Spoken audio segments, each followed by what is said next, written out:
I was found in a public lavatory. This is where I was left, only a few hours old. I was found in a wooden corned beef box. This is the only link I have. This is where the trail starts and ends. I look in the mirror and I don't know who I am. Everybody has a right to know where they come from. It's my story.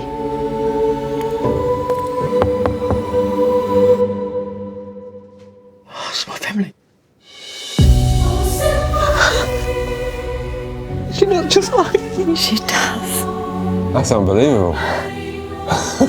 This is a moment I will never ever forget.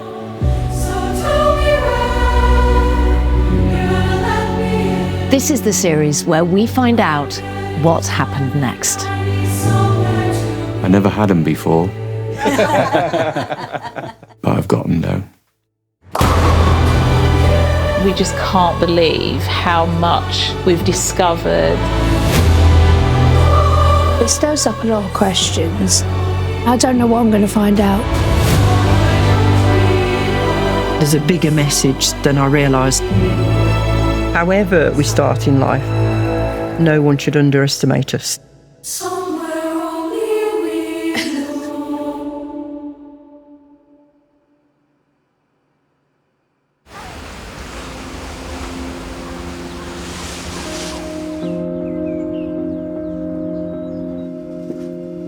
Susan Barrows was one of the earliest foundling cases that we took on.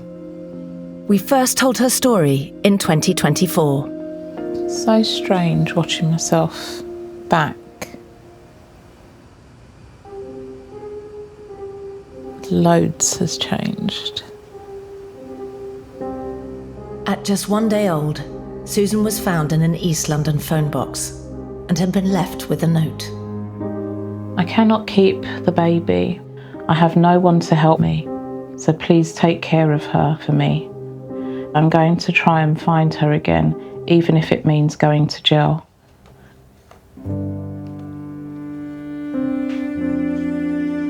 Yeah, the intention was there to come back.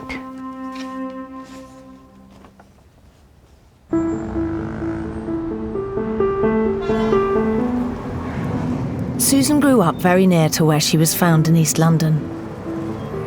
Despite living so close, she'd avoided the sight of the phone box, but for the first time went back to where it used to be. Yeah, it's a little bit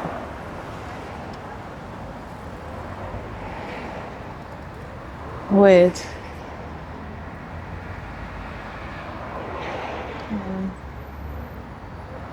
Just wondering how she felt that night. Yeah.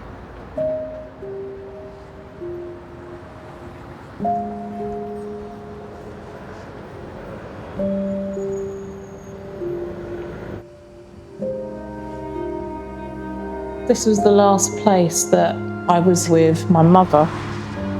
We had a day together.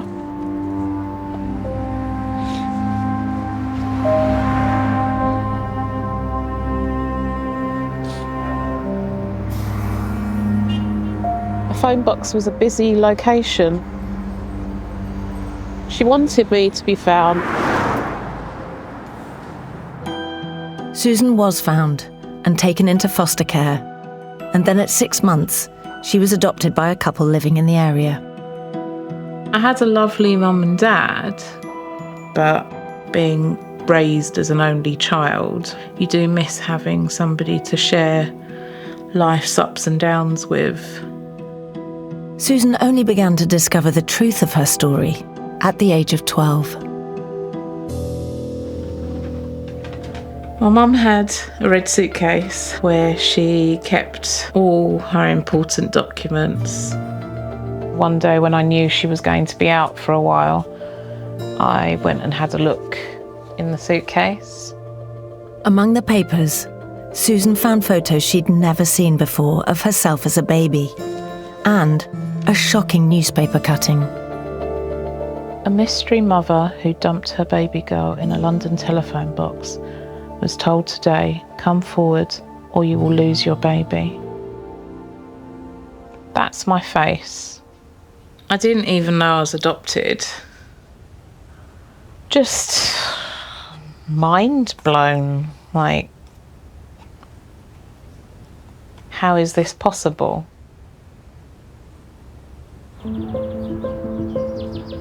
Despite wanting answers, Susan didn't feel able to speak to her parents, and it wasn't until after she married and had 2 sons of her own that she decided to access her social services file.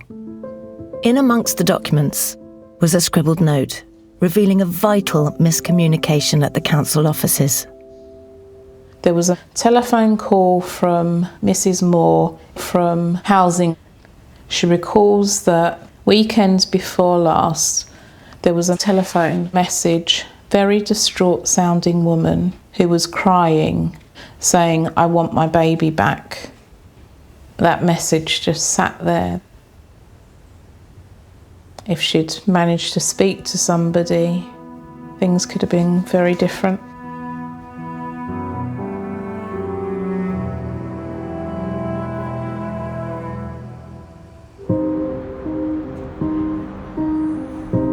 The first step in any foundling case is to take a DNA sample.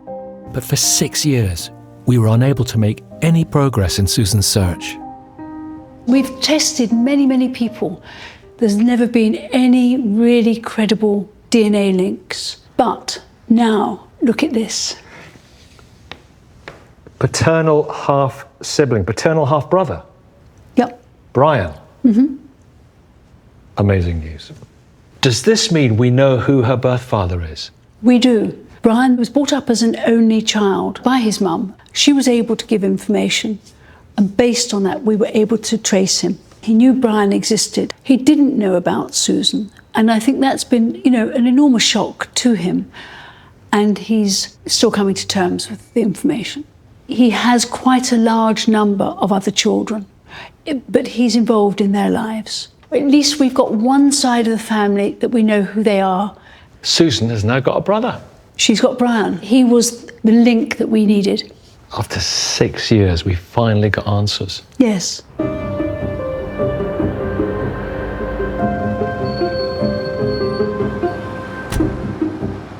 Using DNA, we had cracked the mystery of Susan's paternal side. How you doing, Brian? Nice to meet you. And I went to meet her brother Brian to find out what it meant to him.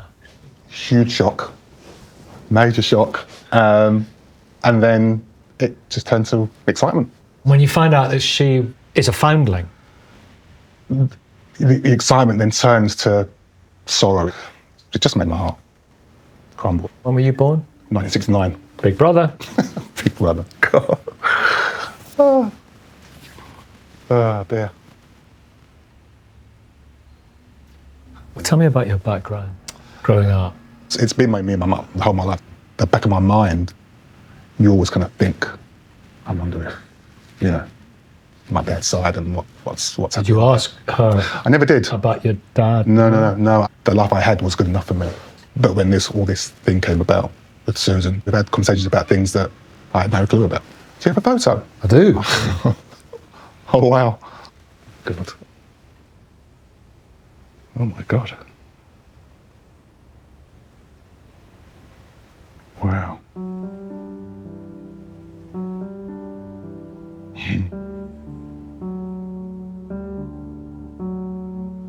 It's so nice to see the face behind all this.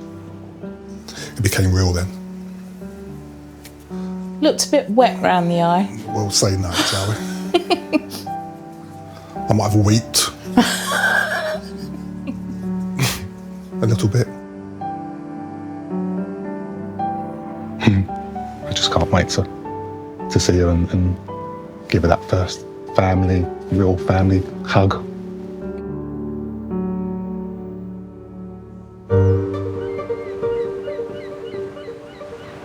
After so long, I was delighted to be able to give Susan the news that we'd finally made progress in her search. Thanks for talking to me, Susan. Someone did upload their DNA. Okay. It was your big brother. No. Yeah. His name is Brian. You've got the same birth father. Gosh. That's so...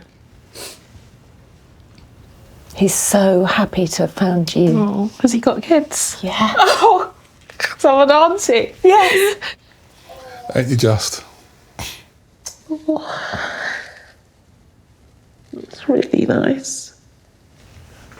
This is Brian, your brother. Gosh. Wow. Oh. I used to look in people's eyes. What do you see? Someone kind. I can't wait to meet him. Your dad. He's still alive. Have you found him? Oh. It's still early days. He knew about Brian. Yeah. But he didn't know about you. Wow. He had other children. At the moment, we know of 9. Wow. Wow. Brian wants to have contact, but he wants to do it with you. You know, if you choose to do it as a journey that you could embark on together. Yeah. Oh. And we did.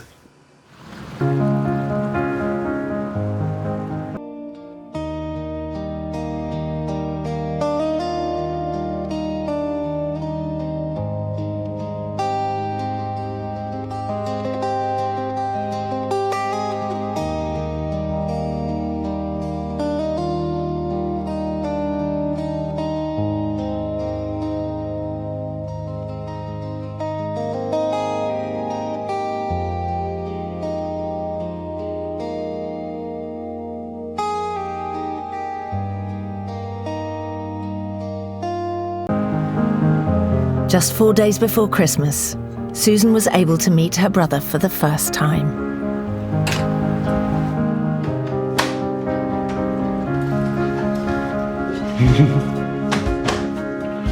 Hiya. Hi. You all right?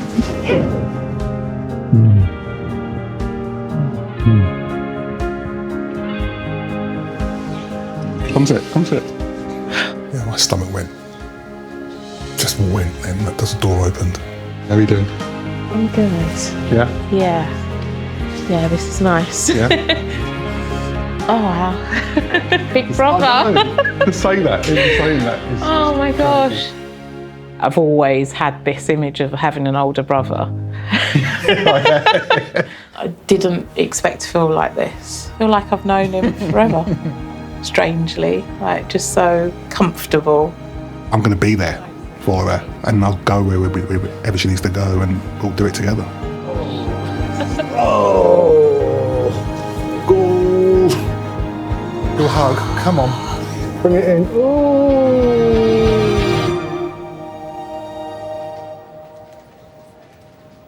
It took 6 years for us to find some answers for Susan, and now, almost 3 years on, there have been more incredible revelations. But before that, we revisit another foundling.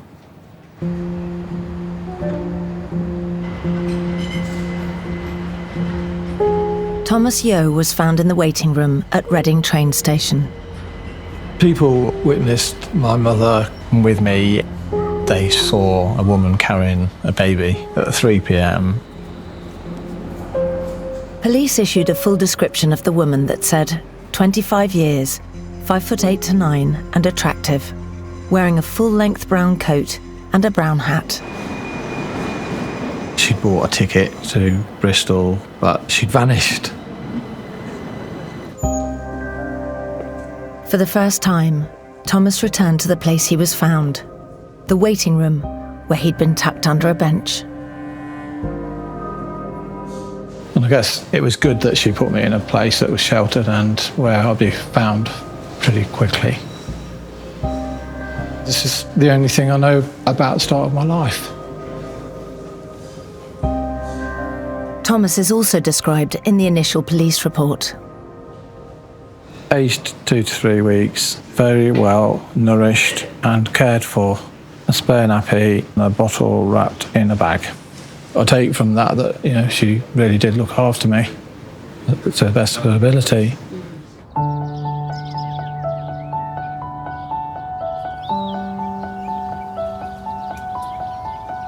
A father of 5, Thomas now lives near Nottingham with his wife Daniela. This is the photo album I cherish the most. So I only realised recently that these are actually taken at the police station the day that was found. So they were the last thing your mum put you in? Yeah. Thomas was officially adopted by Peter and Marlena Yo in July 1966. His parents went on to have 2 more children. My childhood was very happy. Rebecca is becoming increasingly good company. Thomas is amused. I can always remember that I was told that I was adopted. I don't look anything like my brother and sister. Like many adopted searchers, it was after Thomas had his own children that he thought about his biological parents. A social worker came to see me and she gave me the sort of soccer punch that said, actually, you're a foundling. I have a birth certificate that says mother unknown and father unknown. I don't have anything at all. Though it seemed like his search had hit a wall, his family all supported him. Before we lost Tom's dad and then his mum, they wrote a letter for Tom. It says, "Tom, love, I would love you to find your birth mother so that we can thank her for letting us have you and for her to see what a lovely person you have become. As ever, your mum." It doesn't take away from the happy childhood that I had and the love that I had. I just want to know where I came from, basically.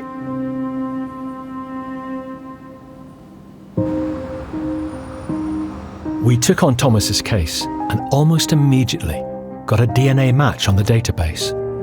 Look at this.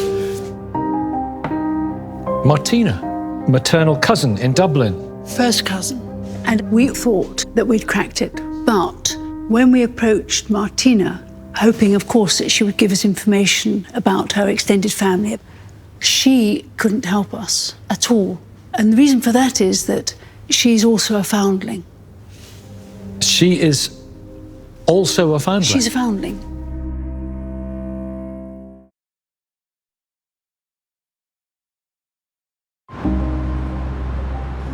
In 2023, we'd taken on the case of Thomas Yo, who was found in Reading train station and had some incredible news for him. Hello, Davina. Hi, Thomas. I'm calling because we've got some news. We have traced a relative. She's called Martina. Yeah? And she is your first cousin. And we had really hoped that she might be able to tell us a bit about your biological family. But I'm sorry to tell you that she can't. Okay. Because Thomas, she is a foundling too. Oh, wow. Martina was found on the steps of a church in Dublin. She would really like to meet you. Yeah, that'd be great. That's amazing. Are you okay? Yeah. You'll probably need a bit of time to process it. Yeah, absolutely. Take care. Bye. Bye. Bye-bye. Just a bit overcome. Yeah. Having somebody that's related, which is nice. It's nice. I'm sort of like, it's happiness, not sadness at all. So, yeah. Yeah.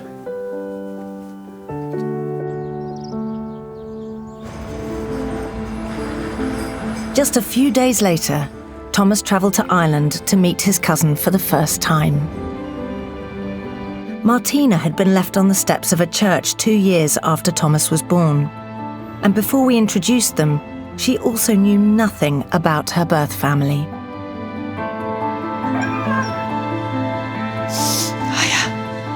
Hello. Hi. How are you? Yeah. Thank you. You good? Yeah. Good. This is amazing, isn't it? First cousins, you believe it? This is the closest thing I've ever Had. Yeah, me too. Despite Thomas and Martina's shared connection as foundlings, the mystery of who Thomas's birth parents were remained. But we didn't give up, and eventually, through DNA, discovered the identity of Thomas's birth mother. She was called Margaret and came from Ireland, but had sadly died. However, we found another cousin, Maria, who had information. Could she shed any light on why Thomas's birth mother, known as Peggy, left him? My Aunt Peggy must have been in a very dark place to leave her child behind because she loved children. What did Peggy do?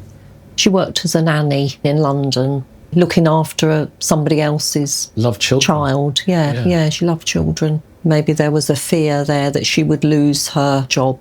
And have nothing else. And have nothing else to turn to. So what part of Ireland did your family come from?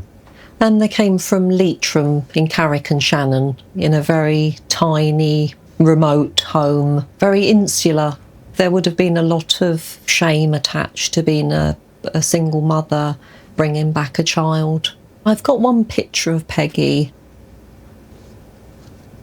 She went to Australia and we didn't hear from her for many years. Do you know if she had any other children? As far as I'm aware, she didn't have any. Thomas will have his magnifying glass out. Yes. Will you be able to meet Thomas? Yes. Yeah. And also Martina, all of a sudden. Yes, I'm really looking forward to that. Yeah. Cousins everywhere you look. Before we were able to tell Thomas all that we had found out about his birth mother, we made another discovery. Wow. Birth father. Yes. But he's not with us anymore. What do we know about him? He came from the same area of Ireland as Peggy, Thomas's birth mother, and he never left Ireland. Do we know if him and Peggy were in a relationship? We don't know. We don't know if they had known each other for, years on and off, or whether they met because he was a taxi driver in that area. He had 5 other children. So that's Thomas's half-siblings? They are. How are they taking the news? Well, of course, for all of them it's been a shock. Do they want to meet Thomas? They do.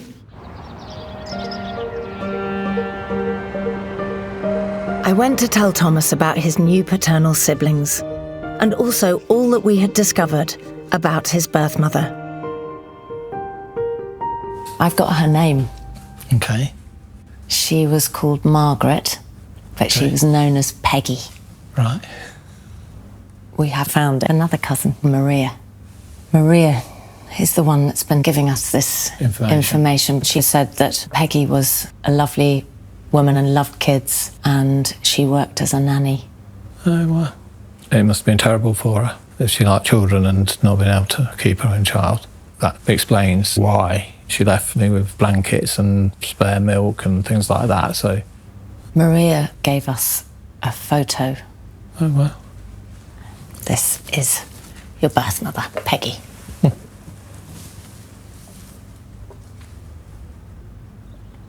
Got proper ginger hair.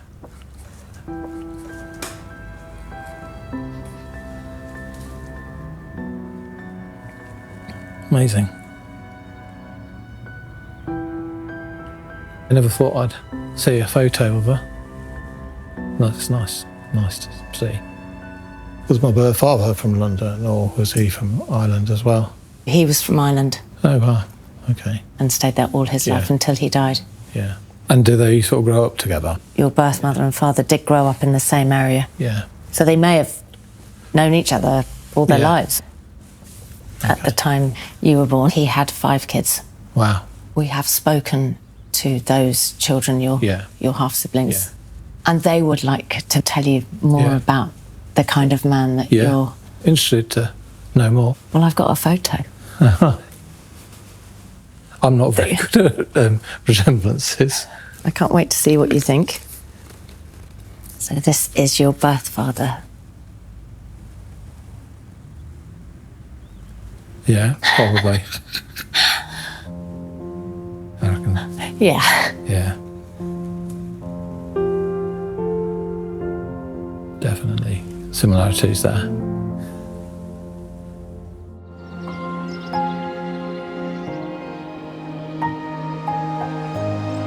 A week later, Thomas travelled to Ireland and headed to a country hotel to meet 3 of his newfound half-siblings. I want to apologise for the life him having been left where he was. My dad was involved there, so I have a bit of sorrow in my heart for him for that. It'll be a great closure for him, I think. Might give him a bit of belonging.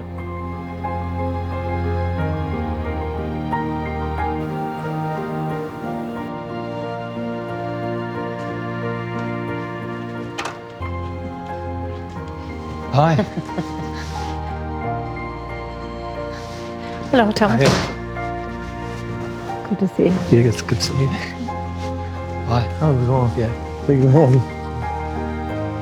Hi, Tom. I'm Deirdre. Hi. Pleased to meet you. Pleased to meet you. Oh, Lord. Well, how are you feeling? Good now, I've come to see you. Well, do we look like you? We weren't expecting this now. We just never thought, but we're delighted now. Your mother and our father definitely knew each other. All we can do is speculate about how the relationship evolved. It happened. Yeah, that's it. I don't think it matters. Yeah. It's getting to know you guys that's more important, really. Yeah. Thomas's search was one of our most incredible to date, uncovering both sides of his family. And now, 3 years on, there have been even more developments. But first, for Susan Barrow, meeting her brother Brian has started a chain reaction of discoveries.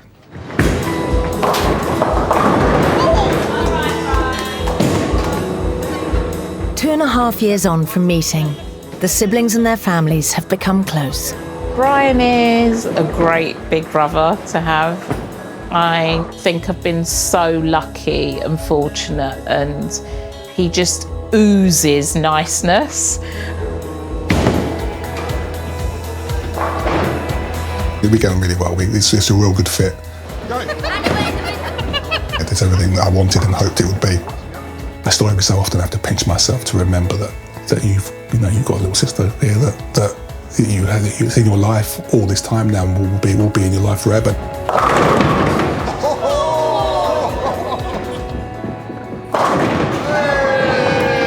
He's funny, so we all laugh now a lot more. Cause my dad's kind of boring. She seems to be more alive because she laughs more now, she smiles more. I'm over the moon for her. Susan and Brian have also followed through on their mission of finding out about their paternal family together. We were told that we got the 9 siblings, so we wanted to meet those siblings as much as we could. We've met some of them. We've not met all of them yet. Some of the paternal family are still adjusting, are trying to find out, I guess, amongst themselves, is this real? Because this doesn't happen every day. We've been learning so much about our family, lovely stories that we've heard. So it's been a really, really good, interesting journey and ride that we've been on together. Despite forming bonds with their paternal side, Susan and Brian have not met their birth father. I think I've grown to accept the fact that I might never meet him. And that's been quite difficult. I'm disappointed that we've not met our father yet. But the plus side, obviously, is that we've met, our siblings because of him. There's one sibling who's become particularly important to Susan and Brian. About a year ago, we met a sister who we've become really close to. That relationship opened up a lot of doors that we wouldn't have got to had it not been for her. And it's not the only relationship where Susan has made progress. There's also huge news about her birth mother. I just sat there looking at her thinking, are you telling me what I think you're telling me?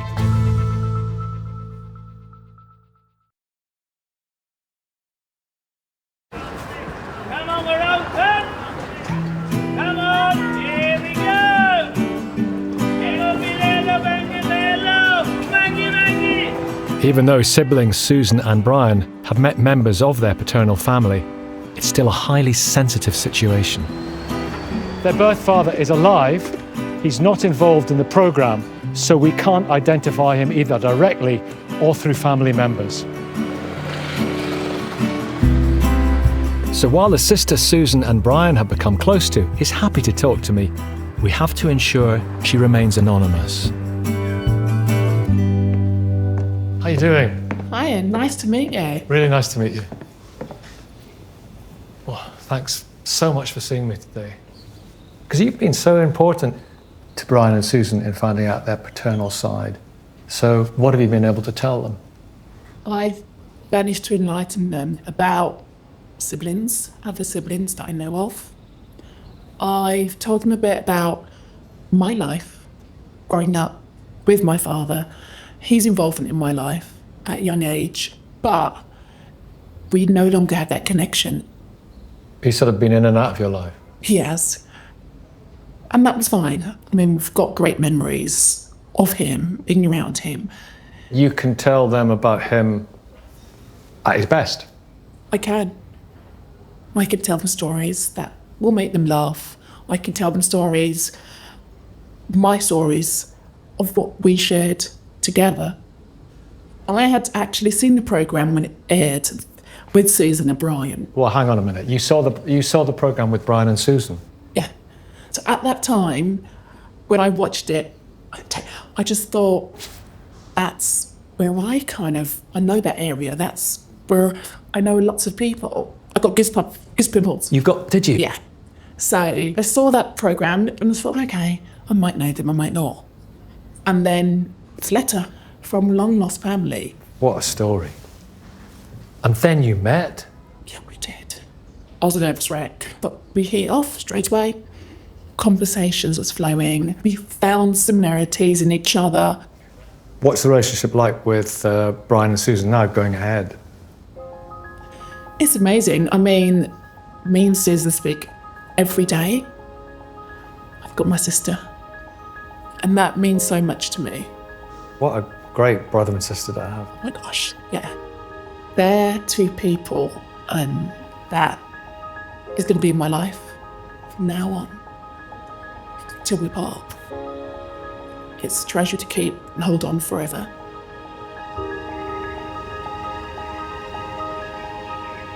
Susan and Brian are now forging relationships on their paternal side. And for Thomas Yeo, there have also been new connections.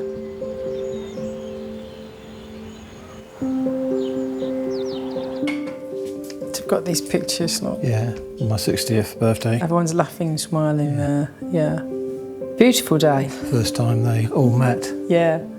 Your adopted family and your birth family. Yeah. With you in the middle. Yeah. The last 2 years have been a roller coaster. To go from having no family to having a big family. They didn't know anything about me, but they've totally taken me to the heart.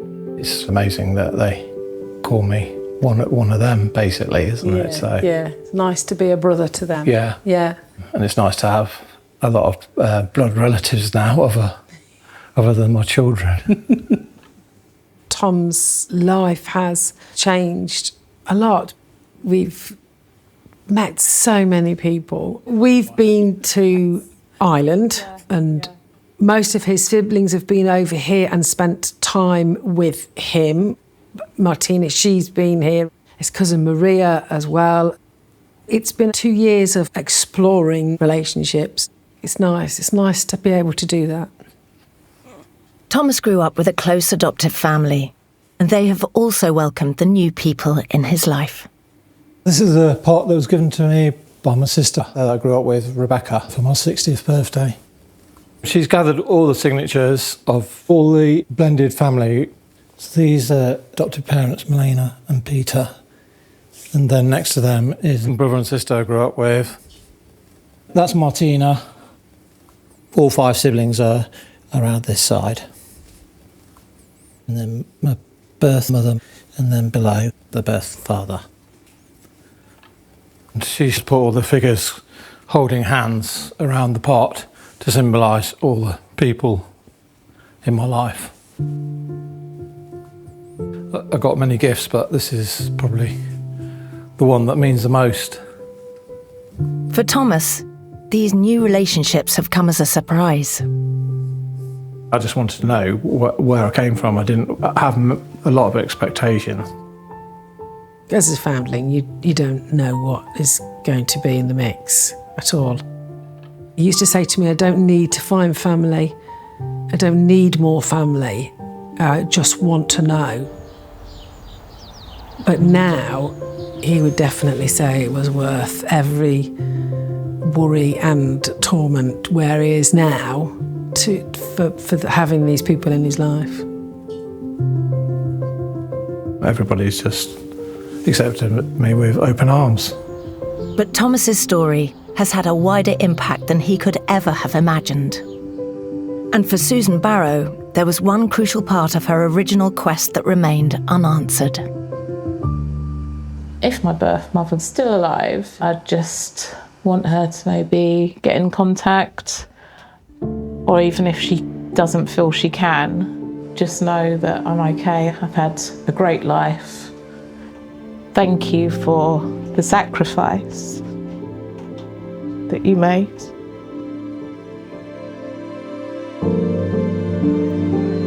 Now, Susan has some astonishing news to share.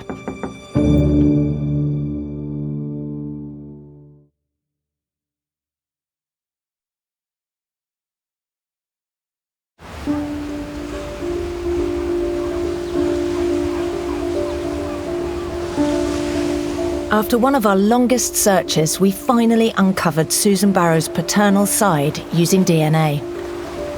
But because there were no close matches on her maternal side, her mother's identity remained a mystery. But there has finally been a breakthrough, and I'm on my way to talk to her about it.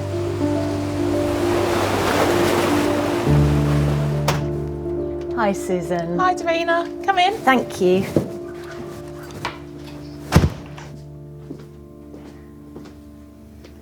Susan, it's just so nice to get to come back and see you again and see how you've been. How's things been with Brian? Great. Sometimes we look back and we just can't believe how much we've discovered in that time. Yes. So what's happened on your birth mother's side? Lots. Oh, wow. After the original programme aired, a woman got in touch. Yeah. And said that she might have some information on my birth mother. I went to meet her and she just started telling me a story about her having a baby that was given up for adoption and the circumstances. I was sat there listening, thinking, right, what's this got to do with me? And as the story unfolded, I just thought, hold on a minute, there's a lot of things that tie up with me. She said at the end, what do you think? And I said, there's a lot that matches here. And she nodded. Wow. And I asked her if she made a phone call. And she started crying at that point. And said yes, that was her. So it was a moment where it felt like it was real. She was a lovely person, warm, friendly.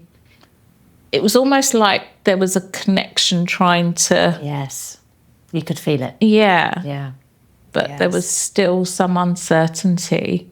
And I said to her that, you know, I need some certainty about this, something in writing. So we did a DNA test. And what was it? It was positive. Was it? Yeah. She's my birth mum. Wow. And did that help? Massively. Did it? Yeah. It was almost like a spark igniting. that had maybe just been, you know, like when you're trying to start a car. Yes. It was like that, and I think it was like that on both sides. Yeah. Where are you at now with your birth mum? We get on really well. Wow. Yeah. She's had a lot of loss in her life, and it's just so lovely that now there's this joy as well. Mm-hmm. And I've been able to sort of tell her to forgive herself. Often mothers find it very hard to come forward on this show because they are so ashamed. They carry this terrible, terrible guilt all their lives. But here she came forward. You're very brave. And you might get it from her because that's a very brave thing to do, to meet you. And she's spoken about a weight being lifted from her shoulders, carrying around this weight for so many years. So I think she's feeling more positive and is getting used to telling people her story.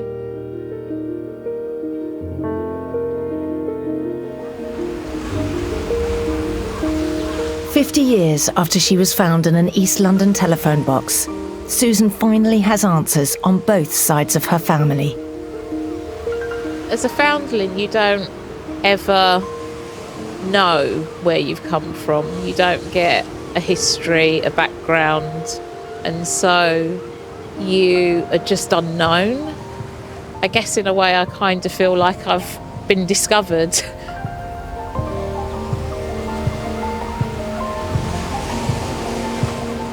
The future is unwritten. Yeah. So we'll see what happens next.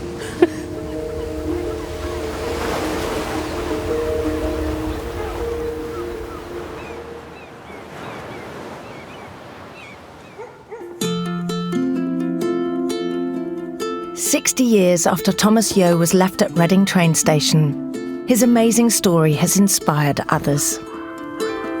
2 folk singers came to talk to us about Tom's experiences being adopted and being a foundling, and they wrote a song. The Waiting Room was written by musicians Chris Wall and Julie Matthews as part of a folk music series for radio. We thought, well, what if the biological mum had written a letter, and what would she have said in that letter? And then his adopted mum, who was so proud of him. And so we thought, OK, let's go at it from these 2 women writing to Tom. 2, 3, 4.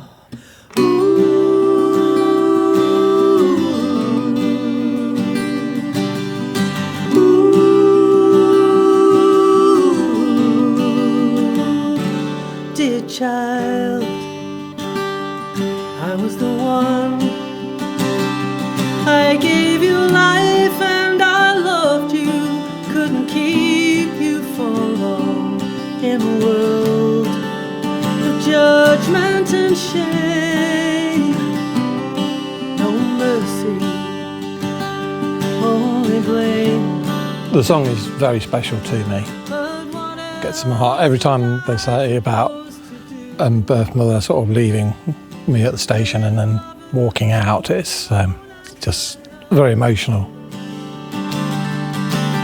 And the trains roll in and roll out again like any other ordinary afternoon. But a woman's heart breaks with each step she takes, leaving you there in the waiting.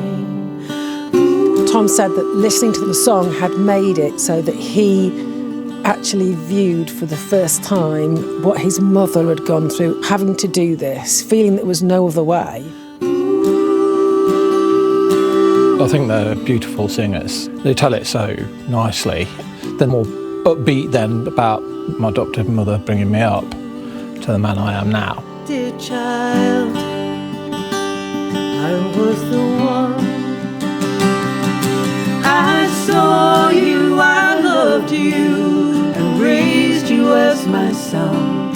in a home with family and love.